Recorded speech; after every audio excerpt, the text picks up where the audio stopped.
Good evening and welcome to Tucker Carlson tonight. The new report we just referred to found no evidence of collusion. It did warn that America was woefully unprepared to check Russian meddling efforts and has done little to improve since then.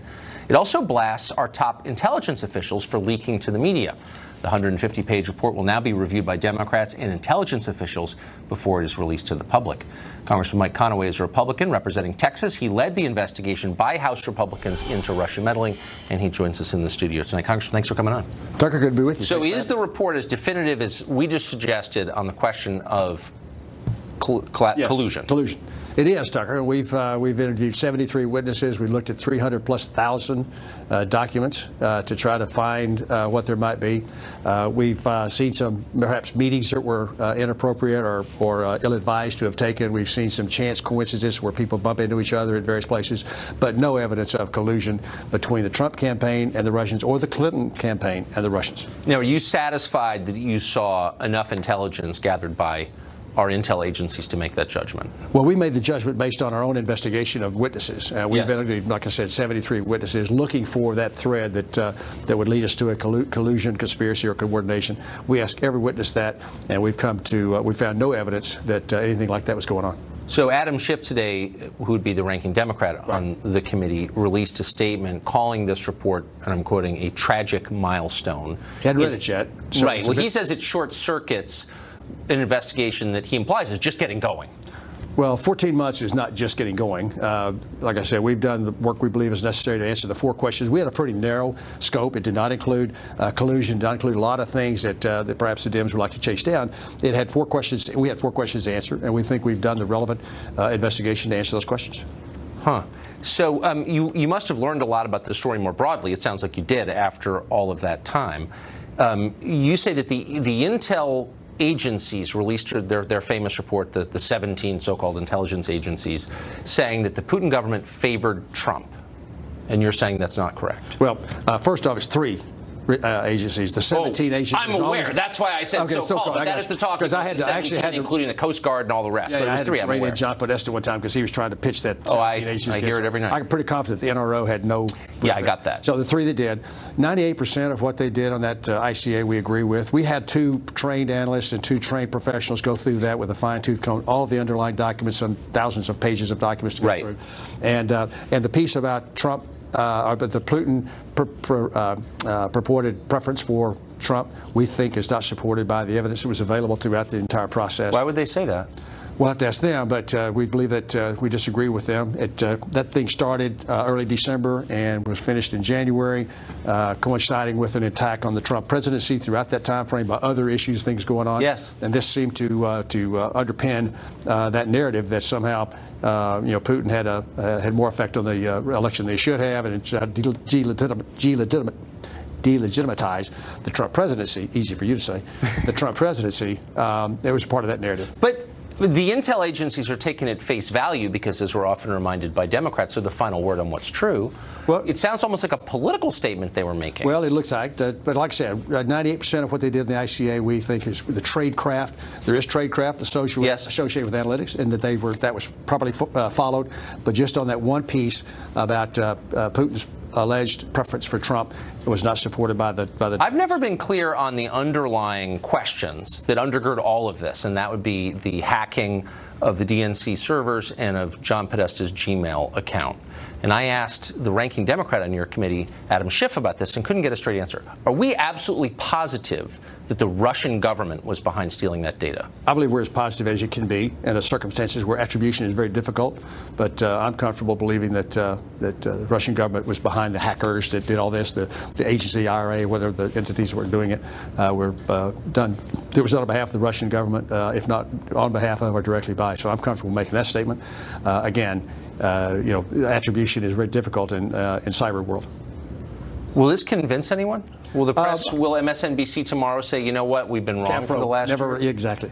You know, throughout this whole time frame, I've been saying privately, because nobody's ever seen me on TV before tonight, to you guys and earlier, that there'll be some people agree with what we've said, some people disagree. What I want the report to stand on its own, so that folks say Conaway didn't have his thumb on the scale, Schiff didn't have his thumb on the scale, put as much of the underlying documentation in there as we possibly can so that readers can decipher themselves whether or not we did a thorough investigation and what we based our conclusions on.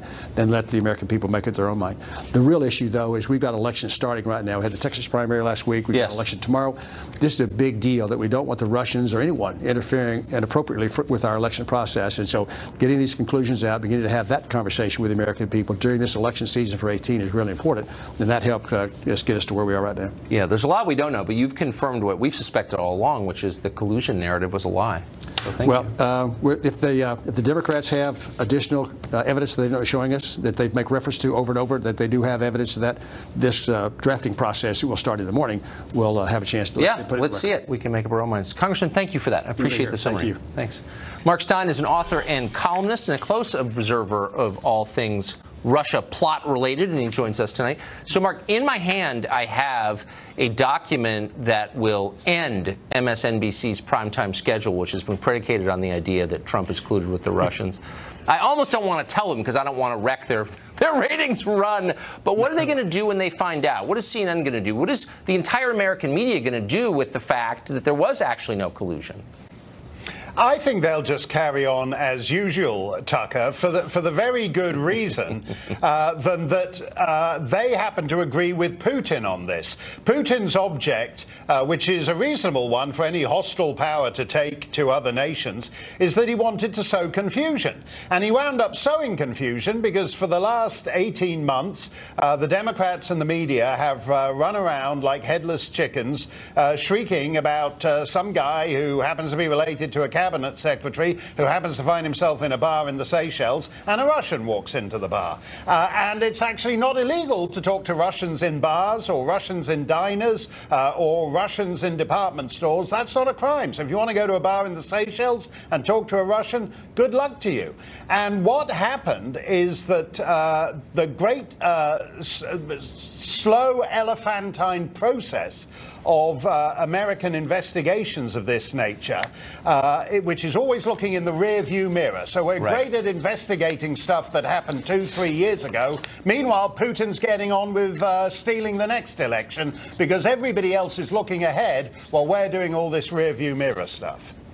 Well, that's a great question. But the next question would be, what about the people whose lives have been destroyed based on the understanding they were in some way colluding with Russia? That would include Carter Page, Ambassador Flynn, people who will never work meaningfully again, who had to sell their houses, who in Flynn's case were indicted.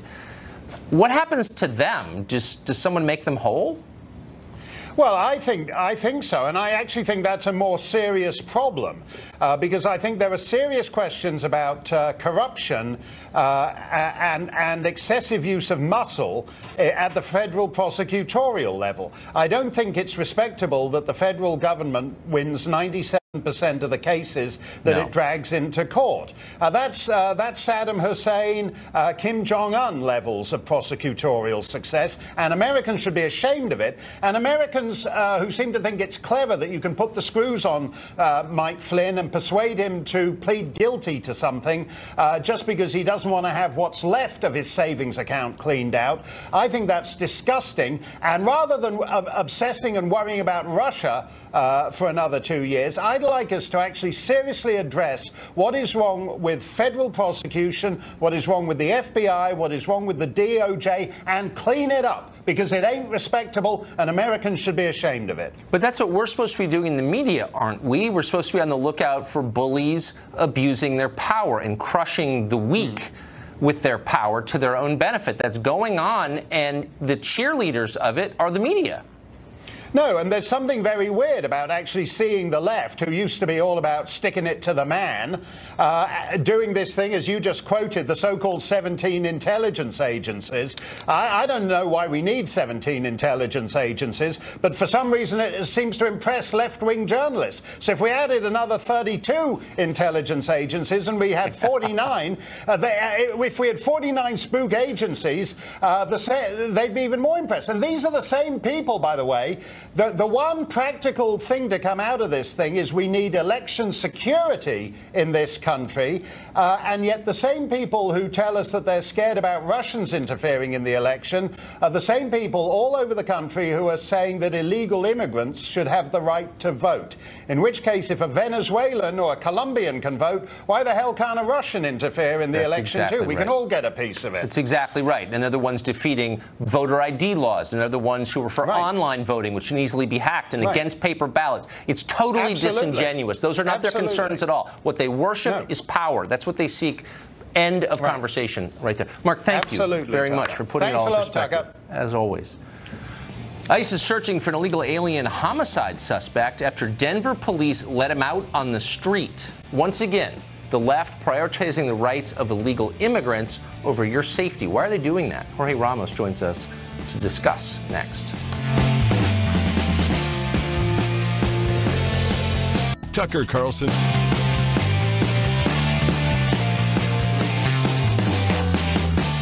An illegal immigrant charged with homicide has been released and is out on the streets tonight because politicians in Denver have decided that keeping our country's borders open is a higher priority than protecting our citizens. Police say that Ivan Zamaripa Castaneda killed a truck driver in a hit and run. Federal law enforcement wanted him held in custody. But thanks to Denver's sanctuary city policies, authorities there refused. They did not hold him. They let him go. On Friday night, lawyer Paul Reyes came on this program and said that wasn't going to happen. The progressives in Denver were not trying to protect illegal immigrants at the expense of public safety. Watch this. Why wouldn't you, if you're the Denver Sheriff's Office, the second that call them and say, you know, this guy's leaving at this hour, be waiting for him? Why wouldn't they do that? What's the answer? They're not going to get sued for that. Because as ICE itself has said, they are issuing on a daily basis, a weekly basis, between 35 and 40,000 of these detainers. I'm not talking about 35. I'm talking about this guy, the guy charged with homicide. Why wouldn't they do it in this specific case? Will Denver do that? Why wouldn't they? The reason they did not was because, again, ICE did not make him a priority by failing to get the warrant for it. Because they did not get the warrant, the local law enforcement did not take it seriously. The local law enforcement now you're being does need a warrant. They're not doing it because they don't care. That's the truth, and you know it. Well, he was, of course, being disingenuous. ICE asked the Denver Sheriff's Office for notice if Zamaripa Castaneda was going to be released, but deputies in Denver refused. After he posted a $25,000 bond, Zamaripa Castaneda was released at about 5:30 p.m. on Saturday evening. ICE was not notified for more than an hour, and by that time, he was gone. Zamaripa Castaneda is now on the loose. He's an immigrant fugitive. So a person is dead, and all the Democratic Party can think of is how to protect his killer from deportation? That's normal on the left now. In Oakland, California, federal authorities wanted to arrest drug dealers, child molesters, and gang members, but Mayor Libby Schaaf warned them so they could get away before the feds showed up. The press howled, and a woman called Perla Morales Luna had her arrest caught on camera. You've probably seen it online today. They suggested she'd been abducted from her family. Well, turns out she was wanted on human trafficking charges. That may not have made your Facebook feed. In Baltimore, meanwhile, one of the poorest cities in the country, officials cut city funding for streetlights and trash cans to plug a hole in the budget, and yet somehow the city found hundreds of thousands of dollars to pay lawyers to represent illegal aliens fighting federal law. In all cases, the message could not be clearer to the rest of us. Democrats are on the side of illegal aliens over hurting American citizens. They're not even pretending anymore. Jorge Ramos is a Univision anchor. He just wrote a book. It's called Stranger, The Challenge of a Latino Immigrant in the Trump Era. He joins us tonight. Jorge, thanks for coming on. Tucker, great to be here again. Thank you. Thank you so much, and congratulations on the book. And the book is partly about what American policies ought to be. We're talking about what America's policies ought to be on this show. And so in light of that, I want to ask you about a tweet that you just sent out, which I was amazed by. It was in Spanish, but here's what the tweet said. I got my voter credential to vote from the United States in the elections in Mexico on July 1st. Now I have to register and wait for my ballot by mail. It's an expensive and complicated process, but you have to do it. I thought you were an American. I am Mexican and I am American. That's completely legal. And I wish I could give you an easier explanation on my identity, but that's exactly who I am. I was born in Mexico. I became a U.S. citizen, and that's why I have the chance to do that. And I feel very proud of being from Mexico and very proud from being from the United States. I see nothing wrong with that. Okay, there's nothing wrong with being from Mexico. I agree with that completely. What's wrong is that when you became a citizen, you took this following oath. This was a pledge. And you said you swore absolutely and entirely to renounce all allegiance to any any foreign state you have ever been a citizen of. You took that oath, but you're voting in a foreign election? How does that, why are you doing that? I'm voting in Mexico, and I'm voting here in the United States, and there's absolutely nothing wrong. Some countries allow that, and that's precisely why I have a U.S. passport and I have a Mexican passport. But there is something. And by the way, I'm not the only one, and I think I can participate fully in the U.S. electorally, and I can do exactly the same thing with Mexico. And the relationship between Mexicans and Mexican Americans is perfectly legal.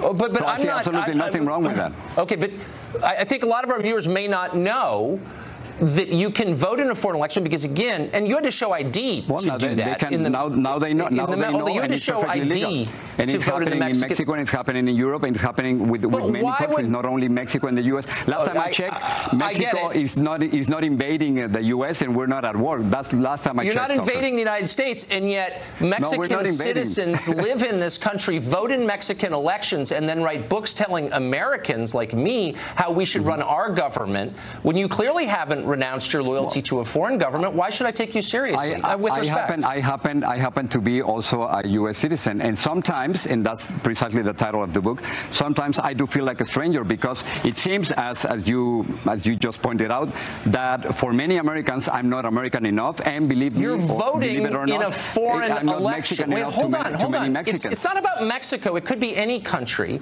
But why should I take you seriously as an American if you are still tied to a country, despite the oath you took, apparently disingenuously, to renounce your ties to that country? You're weighing in a foreign election. In what sense are you fully American? Sincerely. Okay, well, just because of my arguments, and just because I'm a U.S. citizen, just as you are. So now it seems that I'm not voting in foreign elections. Wait. So it seems that I cannot complain about Donald Trump being the most anti-immigrant president since the 1950s. Of course, you can complain all you want. You can complain all you want. Simply because I can vote here, and because I have but dual I'm asking citizenship. I'm asking why I should take you seriously, and I'm just going to let our viewers decide their view on that. But let me ask you about the story that we just played. So here you have someone who has been charged by authorities with homicide and fleeing the scene of a homicide, and federal authorities say this guy's in the country illegally. Nobody disputes that, and the city of Denver decides to let him go on a very small bond. Why wouldn't they call the federal government? Why would they prevent the federal government from enforcing federal law? Well, the way you presented this story is, I don't know why you want to become state media, Tucker, because you are criminalizing all immigrants. You're suggesting state media? I'm not criminalizing anybody.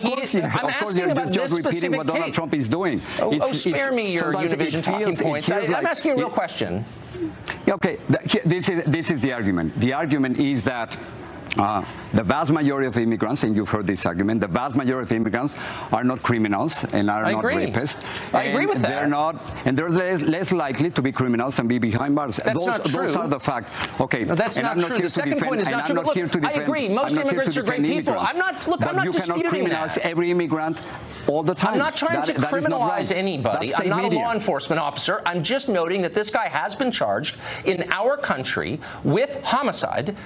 And the authorities in Denver, for political reasons, under pressure from people like you, have decided that they're not going to turn him over to the feds, and now he walks free. Why should I, as an American citizen, be happy about that? That's it. I'm not attacking all immigrants. So the argument... So I wish I could have that influence. But so the argument is about sanctuary cities. That's what you complain, right? That's what you don't want. Well, I mean, I think sanctuary cities are doing a great job defending immigrants that nobody else wants to defend. But why this guy? Why this guy? He's charged with homicide.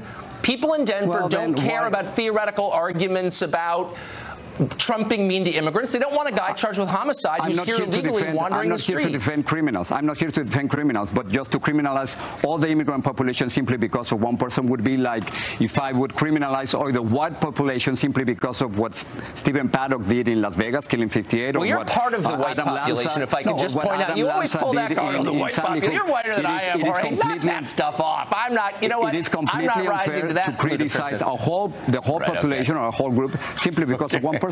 Okay. Of course I agree with that. You should never attack people on the basis of things that other people did, of course. But I'm not talking about all people. I'm talking about this person who was protected by policies that you support and have advocated for, and the rest of us are suffering because of that. So why don't you tell me why it's a good idea to let this specific guy out of jail, Mr. Neck Tattoo, charged with homicide, and why should we be happy about that? They could have turned him over to the feds, and they didn't because of pressure from you. Again, I'm not here defending any criminals, but I'm. So will you say that this is a bad decision? But I think sanctuary cities is a good idea. I think somebody has to defend immigrants. You know, I was listening to. But who's going to defend the rest of us? Why should we be for this, American citizens? Let me give you another argument. I've been listening to what's happening in Los Angeles. It's also sanctuary city, and the Los Angeles Police Chief Charlie Beck said the following: that the reports of sexual assault and domestic violence in the city Latinos residents has declined. Why? Because of fear. And then he said the following, which I think is very powerful. He said, imagine a young woman, imagine your daughter, your sister, your mother not reporting a sexual assault because they are afraid that their family will be torn apart. Let me just say, he doesn't know that. You don't support, no, that's not a real statistic because this is what it's could happen, purely, Tucker. No, it's not. That's purely speculative. He's a political hack sucking up to his political masters. He can't know that. That's not social science. Sexual assault, 25% in Los Angeles. The reports of domestic violence decreased 10% within the city, the Latino population. So this is happening. This is real. I think I didn't see you in my statistics class in college, and you should have come because you would have known that's not a real one. Anyway, Jorge, thank you for joining us. I hope you'll come back. Tucker. And congrats on the book. Thanks. Well, the left is declaring public figures to be non-persons over the slightest verbal infraction. This is happening in government. It's happening especially in the private sector and on campus. Yet some of the left has nothing bad to say about Louis Farrakhan. What's their thinking on that? That story coming up. Liberty Mutual. Everybody on the left has heard it wherever they get their talking points. Defend Nation of Islam leader Louis Farrakhan at all costs. In late February, Farrakhan railed against Jewish people at an event. He said they created apartheid and were causing black men to become gay through the use of marijuana. Women's March national co-chair Tamika Mallory will not denounce him. Meanwhile, The Atlantic magazine, which all the smart people read, has published a piece defending him, in effect, citing the Nation of Islam's role in poor communities. Marjorie Clifton is a consultant and a self-described feminist, and she joins us tonight. Marjorie, it's great to see you. Good to see you. How are you? So I knew you were a feminist. I had no idea that Louis Farrakhan was sympathetic to feminism. I went to the Million Man March in '95. I think, actually, to be honest, I think there are worse people in America than Louis Farrakhan. But he's a hater, and he's certainly not a feminist, and he's an open bigot. So, like, why would the Women's March, which is about women and progressive values, be tied to him? Well, it actually wasn't. They just came out in a public statement and denounced his statements that were anti-Semitic. But what's interesting about the Women's March, it is in a movement that is embracing a lot of different kinds of women. So you've got women coming from the African-American community, the Jewish community, the white community, the Muslim community, and it's complicated. And one of the amazing things that I'm seeing in this movement is a willingness to acknowledge that sometimes we step in it because we are in some ways not aware of how even just participation in an event, like we saw with Tamika Mallory, who attended an event where he was speaking, offended others. And what's great about her is she has come forward and apologized to those around her for the ways that she created. And she has very publicly come out and said, of course, I do not defend those statements. And of course, I denounce but that's actually, but if I can do, wow, I've never seen a gloss like that. It's in fact, I'm blinded by the sheen from the gloss that you just put on that. She didn't actually say that. She continued to defend him. She initially refused until the media noise got so loud from the right that she couldn't ignore it. She defended him and said, I'm not disavowing him. And it's so are you suggesting that she didn't know of his views? She doesn't have Google or Wikipedia where she is? What I think she didn't realize was that in one thing he said, and actually, as you said it in the last segment, one person, an entire movement shouldn't be discredited for the actions of someone associated in any removed way, and that's what we're talking about. But wait a second. No, hold on. But hold on. I can't let you go on that because again, and I just want to be clear. I think there are worse people than Louis Farrakhan. I think Farrakhan's repugnant. But I think they probably do some decent things in neighborhoods. I mean, I try not to paint in stark contrast. But by the standards that you're espousing and that Tamika Mallory is espousing, where if you've ever met anybody with whom the Atlantic magazine disagrees, or if you've ever said anything that doesn't kind of conform to our current sensibilities, you're out, man. You're fired from your job. There's no redemption. There's no apology that will ever cleanse your sins. Those are the standards that you are pushing. So why do you apply different standards to yourself? Actually, I'm not. And what I'm actually espousing is that in any movement, and this is true, by the way, of any administration, anyone else, there should be the opportunity to repair where something has done wrong. And I think that's true in terms of how the Me Too movement's handled, all of these others, is that you cannot be guilty as accused on one shot. It doesn't mean that every person is perfect. It doesn't mean that we can't step in it and correct and repair. And that's what she is doing, by the way. And so this movement is acknowledging we're coming at this from a lot of different angles. And, okay, well, interesting. So what I guess what you're saying is there are probably good people on both sides of it. Is that what you're saying? Kind of the Charlottesville line on this? Okay, yeah. So that's different. No, Tucker, it's totally different. Oh, I'm sorry. Because it's not your side, so it's totally different. No, but there are good people on both sides. That is kind of what you're saying. I mean, you agreed. No. What I'm saying is that this is a movement that's very different. It's not a single platform. It's encompassing all that was about inclusion. That means anyone with disabilities. It means I get it, but these are the leaders. Oh, but hold on. These are not some random people. These are the leaders of the movement, including Linda Sarsour. So let's just re-engineer this, reverse engineer it if we could. Yeah. What about Farrakhan do you think they found appealing? They went out of their way to tie themselves to him and to defend him. Why, I wonder? No, actually, they didn't, and they did not. They don't have him representing it. What they denounced was his statements, but he was involved. But what did they like? I mean, why do you suppose she went to one of his? I mean, look, everybody over the age of 3 who can read English knows his views because they're the most famous thing about him. They're openly racist. So why would she go to one of his events? Was she the only person who didn't know? I'm honestly confused. See, he was very involved in the civil rights movement, and it's interesting because I'm not an African-American woman. I remember him calling for racial separatism in alliance with the KKK, actually. So he wasn't involved in the civil rights movement. He was an organizer.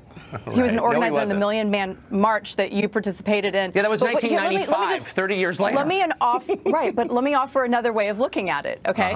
I'm not an African-American woman, and it's interesting because I've talked to others in the African-American community that said when OJ was basically on trial. It was a very hard thing to get their heads around that he could, in a sense, not betray the movement, but do something wrong because he was an idol in that community. And I think there are people that do good things, but they also, can do bad things. But it doesn't make the whole movement discredited. I agree with you. Right. Let me stop right now and just say, I totally agree. And we're all flawed. And good people do bad things. And by the way, bad people do good things because that's the nature of life. And so I hope you will add your voice to the tiny chorus of people reminding everyone else of that the next time someone gets fired from his job because he had lunch with someone that he doesn't agree with. Like, can you please help convince people that that's true? Okay, good. That is if I had one mission in life, it would be get people together and talk about it, give people an opportunity to repair, restore cultures of organizations when bad things happen. For example, the entire Catholic faith is not discredited by the fact that there were priests who were pedophiles. Yeah, Billy Graham was not a bad person because he associated with Nixon at one point in time. That doesn't discredit his life's work. Well, good. We can't do things that way. I found the one reasonable liberal tonight. Thank you, Marjorie, because I agree with all of that, and I appreciate your saying it. Thanks. Well, Republicans control the House. They control the Senate. They, of course, control the White House. Why are they still sending billions of taxpayer dollars over time to Planned Parenthood, which is an explicitly Democratic organization whose leaders just spoke at the 2016 Democratic Convention? Talk to a Republican member of Congress next about that. It's okay. Lamb the sham, right? Lamb the sham. He's trying to act like a Republican, so he won't give me one vote. Look, I don't know him. Looks like a nice guy. I hear he's nice looking. I think I'm better looking than him. I do. And he's slightly younger than me. Slightly. No, I heard that. Then I saw it. He's okay. He's all right.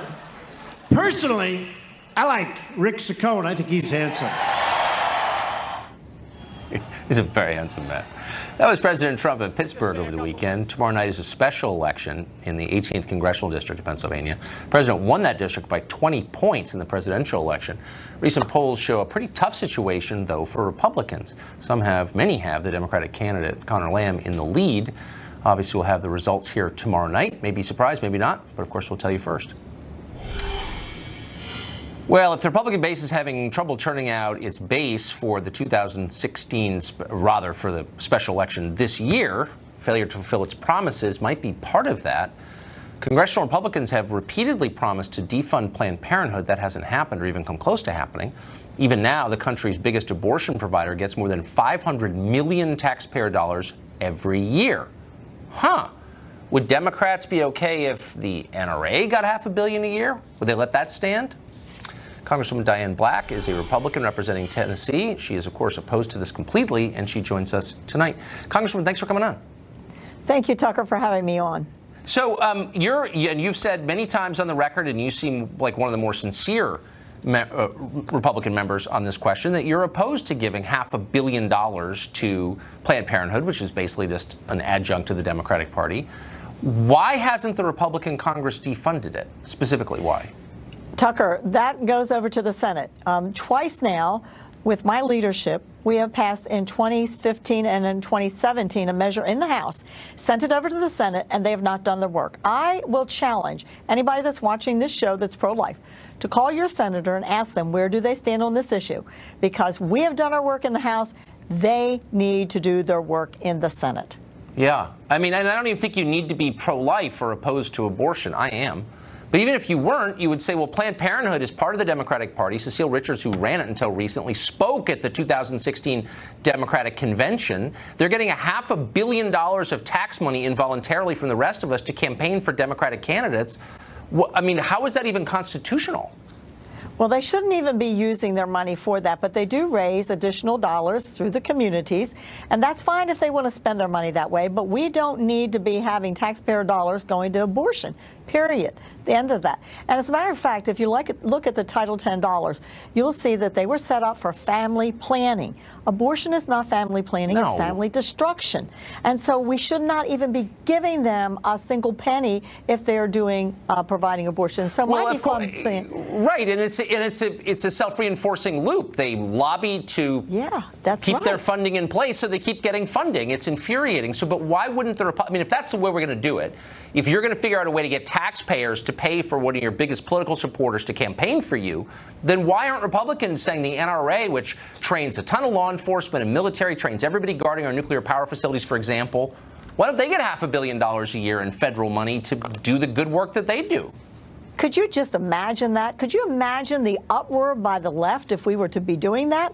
I mean, this is ludicrous. And my bill simply says, look, if Planned Parenthood really wants to provide the services that they say they provide, and that is true family planning without abortion, then do so. Separate your abortion from your regular family planning. And then, you know, you could get those dollars. It makes sense. Course. But I simply say take them away from them until they can show that not a single dollar in their clinics are being used for abortions. Neither are they giving money to those organizations that provide abortions. Yeah. I mean, that is a key Democratic plank. That is maybe the invaluable Democratic plank. Abortion equals happiness. And I just don't think that's true.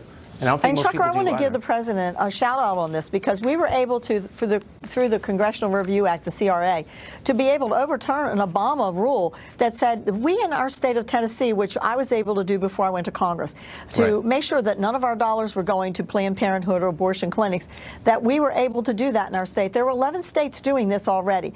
Obama took that right away, and I want to just say thank you to the president who signed a Congressional Review Act that gave us back that right in Tennessee to make sure that our dollars are being used. Well, I'm for that, but let's cut off the $500 million from the rest of us. That would be nice too. Congresswoman, thank you. Thank you for having me on, Tucker. A large number of pilots and defense officials, a huge number, amazingly, think that there is actual real evidence that cannot be ignored that UFOs are entirely real. For real. Why doesn't the government seem interested in this? A former Pentagon UFO investigator joins us next.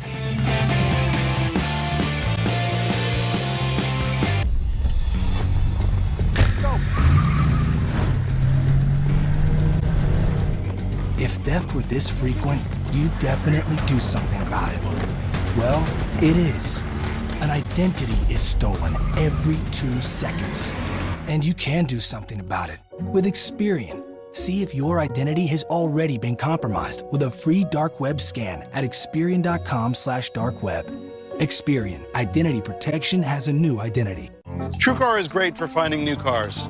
You're smart, you already knew that. But it's also great for finding the perfect used car. You'll see what a fair price is, and you can connect with a TrueCar certified dealer. Now you're even smarter. This is TrueCar. In just days, Publishers Clearinghouse will be ready to award $7,000 a week for life. Don't miss your last chance to win. Oh my goodness. Hurry, enter at PCH.com before it's too late. April 27th, you could win $7,000 a week for life.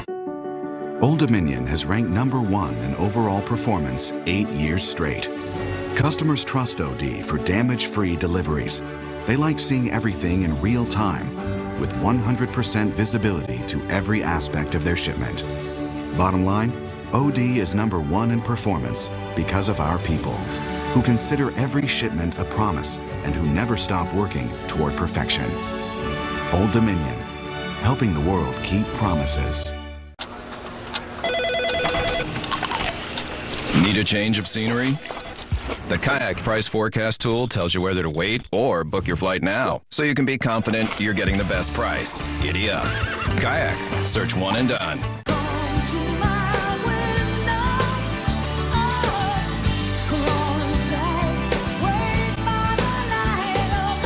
Applebee's to go. Order online and get $10 off $30. Now that's eating good in the neighborhood. Hannity, Pence, one-on-one. From the upcoming Kim Jong-un meeting to Joy Behar's attack on the Christian faith, the VP speaks out in a powerful interview tonight.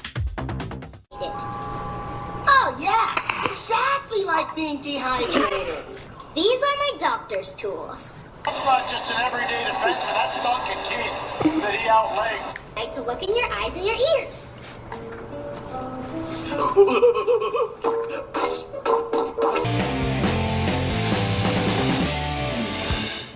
UFOs have captivated the public interest for decades, but they've always been dismissed, including by me, as the province of wackos. But that is changing thanks to some remarkable videotape and firsthand accounts from very sober people who are trained to identify aircraft. And that would include this video. It shows 2 Navy pilots encountering something bizarre off the east coast of the United States. Watch this. Nickel 6-1 Tango, Roger, Roger. Roger, there's troubleshooting. Did you box moving target? No, I took an auto track. Oh, okay. Oh my gosh, dude. Wow. Okay, these are guys who fly for a living, who know what other airplanes look like, including those maintained by foreign governments, and they're totally shocked by this. This is one among many incidents like it, including many that have happened in the middle of the day to sober people, lots of independent witnesses at the same event, commercial pilots, military pilots, O'Hare Airport in the afternoon. None of them have obvious explanations. These are aircraft, apparently, that are moving in ways that appear to violate physics, that are flying very differently from any aircraft ever observed, and way faster than any plane that we know any foreign country has. What is this? Well, we don't know, because for some reason the Defense Department is not interested in finding out. Lou Elizondo is a former Pentagon official. He helped research UFOs. He said the DoD is not taking any of this seriously for some reason. Mr. Elizondo joins us tonight. Lou, good to see you. Thank you for having me. So did I overstate that? Is there a growing corpus of evidence, not drunk people on a lonely rural road at 3 in the morning, but sober military pilots saying something that we can't explain is happening? That is correct. You're talking about individuals who have very high security clearances. They are trained observers. We've actually paid them and put them through schools to be trained and very keen observers to scrutinize what they're seeing. These are individuals who we trust to fly weapons platforms, sometimes with live munitions, over U.S. cities and to fight and win wars on our behalf. And they're reporting to us that they're seeing something that they can't explain, and it's also being backed up by the video evidence and the radar data and other witnesses. But these must just be weather balloons, right? Well, the weather balloons that are expressing technologies that are far beyond our current understanding of aerodynamics, things that are maneuvering in ways that no aircraft that we are currently aware of has that capability to. Flight performance characteristics that are well beyond the threshold of what we would consider, I think, normal or routine for aircraft. So they have no flight surfaces, no wings or anything approaching a wing, and there's also no obvious propulsion. So infrared doesn't pick up any jet trail or rocket exhaust coming out of these things. Right, or a plume. You know, there's many ways to have propulsion. You can do it with a jet engine, for example, a propeller, or a rocket engine. In this particular case, you have objects that are doing things, maneuvering in ways without any obvious sign of propulsion, and defying the natural effects of Earth's gravitational. At what speeds? Pull. Some are very, very, very fast. Faster than our aircraft or absolutely, hypersonic speeds. And by the way, without any obvious signs or signatures involved. So when an object's moving through the atmosphere, you would expect it to have certain signatures associated with that particular aircraft, whether it's a missile, drone, rocket. So for example, you might see a heat signature coming from it. You might see ionization of the atmosphere. You might hear a sonic boom, which you normally would. It's an acoustic signature. In this particular case, these objects don't have any of those signatures. So we know that they're not U.S. military because they wouldn't be flying near U.S. military aircraft as they so often have. And it seems like we would know if foreign countries had that technology. Look, I have no idea what it is. The bottom line is this is a potential threat, a grave one to our country. What is DOD doing about it? Well, I can't speak on behalf of DOD right now because I'm no longer employed as a Department of Defense employee, but I can speak to what they were doing about it and what they weren't doing about it when I was part of the program. I think DOD is a very large, complex organization. I think it's very good at what it normally does, but in this particular case, we had a very ill-defined problem set. And so when you're going to the boss and you say, look, boss, we have something here, we don't know what it is. We sure don't know how it works, and by the way, there's nothing we can do about it. That is a very difficult conversation to have in an organization that its sole mission is national security. It's right? I think it's terrifying. I mean, this seems potentially like one of the biggest stories of my lifetime, and I don't care if it's about UFOs or whatever you call it. Something that we don't understand is getting very close to our military aircraft, and the government isn't responding adequately. And I hope you keep sounding the alarm on this. Yeah, I think, if I may, just very quickly. We got 10 seconds. Okay, you go to the metro, you see a sign, see something, say something, and we get an attaboy for reporting it. In this particular case, these pilots who are seeing something and is backed up by other data, it's nothing. It's terrifying. That's the essence of dysfunction. Lou, thank you for that. I hope you'll come back. We'll have more on tonight's breaking Russia report. That's next.